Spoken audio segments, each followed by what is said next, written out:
Clovis TV. Make sure you like, share, and subscribe. Manchester United versus Chelsea. Almighty Chelsea. Now we have a game in our hands. First of all, I will start with the players. Manchester United players. You guys are playing in front of the home crowd. Everybody coming to support this team is doing you guys a favor, because normally we should be boycotting this game and just watching it from home. But you have fans seriously coming to the game, paying a lot of money to come and watch you guys play. For the sake of your dignities, play the game well and give your all. That's what you should be doing every game. But this game right here we're talking about today, Manchester United versus Chelsea. Too many of our academy players have gone and done well elsewhere. That means we are the problem. Second of all, I want to talk to Ruben Amorim. Ruben Amorim, has been failing. And still you have fans coming out and backing the club and backing the manager. The word manager is manage the situation in tough moments. Will you manage the situation you're in? In difficult times, will you look at things? If it's not going well, will you adjust? That's called management. And this man has no clue. And the funny part is, he has a bunch of yes men around him. His staff is young. Amorim is bullying them. Nobody can actually challenge his philosophy and say, no, this is not working now, let's try this. Give him an idea. Give him an example. His staff are his kids, actually. Young, they cannot challenge Ruben Amorim. So he gets away with a lot. Mateus Cunha is back for the game. Yesterday we saw the presser, and Amorim said he will start. Well, he will definitely start, I hope. Because this man's lineup never comes exactly as you think. Last season, right? Trust me, I was just starting, football content, and I could predict Eric Ten Hag's lineup. I could predict it, and who is coming from the bench and who is starting. Like, it was consistent and it was easy for the fans to know what we will do. And when we go against rival fans making all these match previews and clashes, we know exactly what we are talking about. And some games will predict a win because we already know what Eric Ten Hag will play. With this manager, it's so confusing that you don't even know what he will do, for one. Second of all, he plays players in odd positions. You cannot even make a lineup and say, oh, this player will play here. It's not even possible. Apart from the keeper, you cannot tell me where each player will play. You can't. The keeper and the back line, you can almost predict, but you will not really know who starts. Is Doku gonna start? Or Luke Shaw? See what I'm saying? That right there is an issue. Even with the keeper right now, what am I saying? Even with the keeper right now, I need to see Lemon start. Guys, I have been watching Lemons from Antwerpen. I live in Belgium. The stadium is literally 5 minutes. 5 minutes from here. 5 minutes from here. Antwerpen start is literally from here. So I go to games. I watch games. When Antwerpen was playing Standard, I was here. I went there. Like, there's a lot of games I have watched. He needs to start. Enough with the Bayern there thing. And to move this conversation forward, right? The story is just written there, and it just needed, it's there. The story is there, and it just needs to be printed out. Imagine in your wildest dream having Garnacho in a blue shirt, and now there's talks of, oh, if he starts, what if he scores, and all of that bollocks. It is crazy that we have come to that. At this point, I am just letting you guys know, right? Anyhow Garnacho scores, we do not need to blame ourselves. I mean, we need to blame ourselves and this fraud of a manager, Ruben Amorim. If Garnacho celebrates that goal, he scores. But I'm not going to say put too much, but I'm just saying, if in case he does, the footballing gods are watching this. I don't want Garnacho to get any sniff. I don't want him to even, I don't want Chelsea to win this game. But the footballing gods are watching us. We have suffered enough. Watching Rashford goes back to this manager. Now, the worst one that is close to home is Garnacho. Imagine he scores now.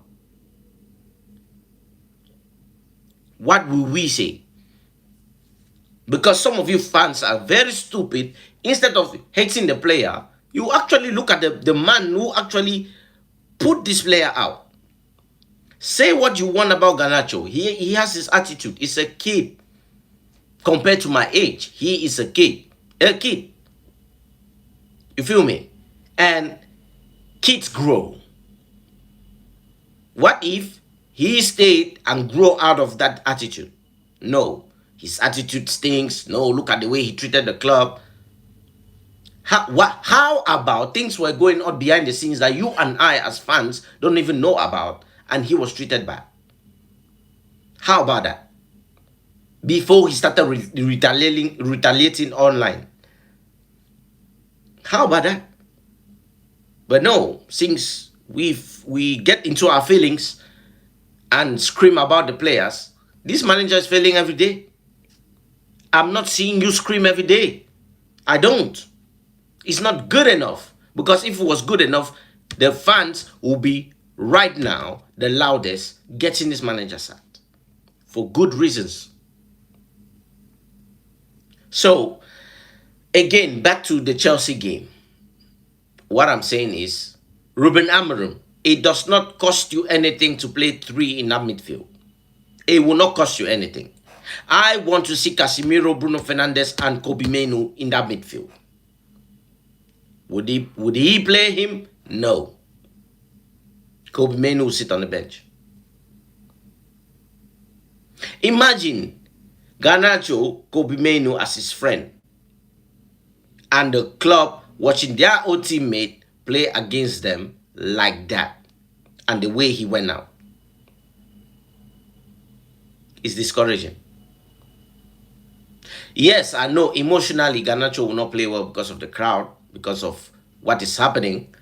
But a South American player does not give a shit sometimes. He might use that and fuel his ego and score. So again, we are sitting here not even knowing what will happen, which is the worst feeling. All I'm saying is Ruben Amorim has broken all type of records. Chelsea have not won a game at Old Trafford since 2013.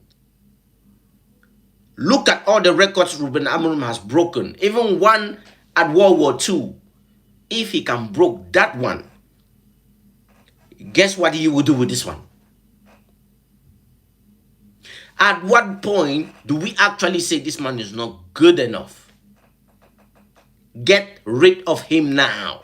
At what point do we start doing that? Because again, I see comments on my mention saying, oh, we should be patient with this manager because he did because, you know, they're not giving me a good reason, but I should be patient. There are people in my comment section saying that.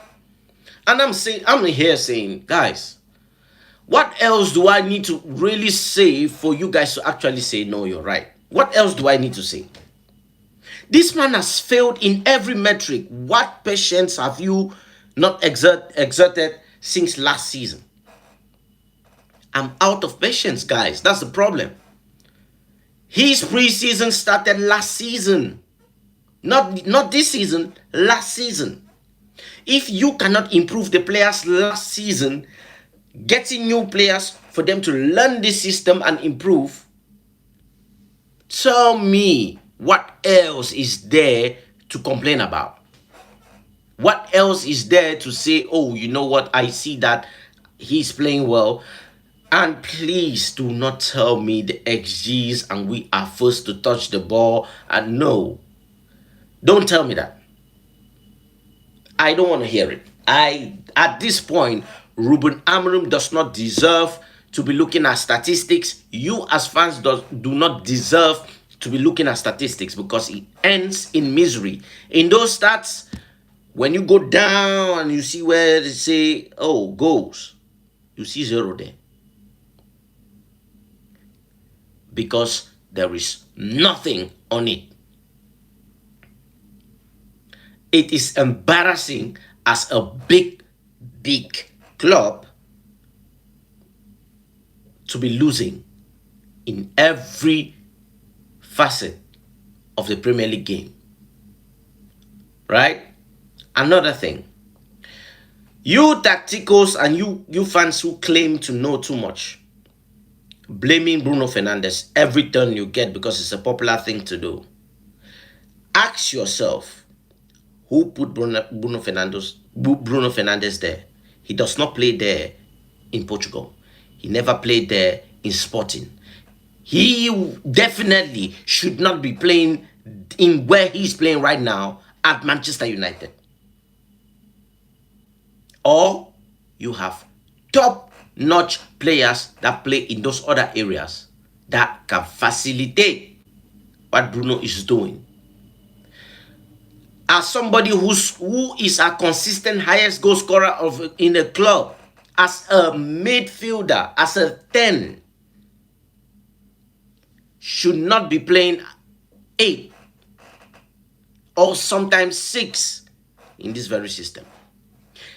Say what you want about Erik ten Hag. He never played Bruno Fernandes right up to there. In 2 games he did. But that 2 games was consistent with Fred, was sometimes with, who else? Was it Kobe Menu? And who else was playing there? And McTominay. Right? So we had players in there. We had players in there that at least up front we knew, oh, we'll get some change with Marcus Rashford. Garnacho. Now we don't even have none of that. We have Brian Mbeumo and Cunha, and they are still catching up to the Premier League. They are still not Premier League, but are still adjusting to the system. And the system is making them fail because we keep playing this crazy false 9, and we bought a 9. And number 9 should not be fighting for his post. He should be playing immediately. But guess what? No, he needs to come from the bench, and no, he needs to, oh, we need to cuddle him and make him feel warm. Oh no, we need to carry him like this and protect him. Oh my God, man. You guys make me sick, some of these fans, I swear. You guys make me sick. Sick to my stomach. It's unforgivable what I'm saying. This preview was not even supposed to be long, but today I'm making it longer because I'm frustrated. I am frustrated. Again, guys, if you made it to the end of this video, please like, share, subscribe. That's how we grow on this channel. Clovis TV, Clovis Football Talk. Let me know down in the comments who is winning this game. I know most of you will put Chelsea, but listen, as a Manchester United fan, I don't want to predict a draw here and put anything in the atmosphere. What I'm saying is, I'm seeing a draw.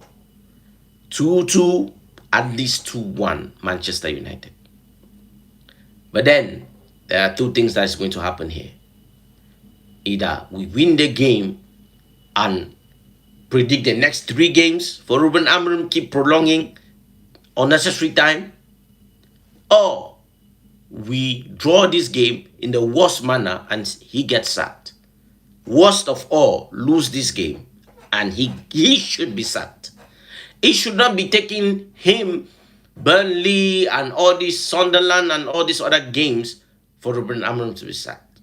If he is not sacked now and you're waiting till then to be sacked, we will be 17 by then.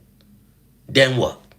A new manager will come in and try to take us back to the top by what? Because we will win 2 games, lose 1, and we will remain at 12.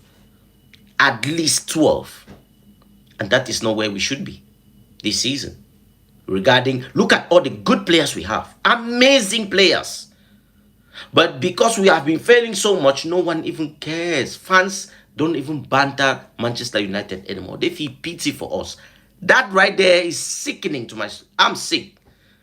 Anyways, people, I was supposed to end this video a long time ago. It's turning into a rant. Anyways, people, stay tuned. Like, share, and subscribe. GGMU, hope it happens. We shall see. I'll be live watching the video with you guys. So, peace.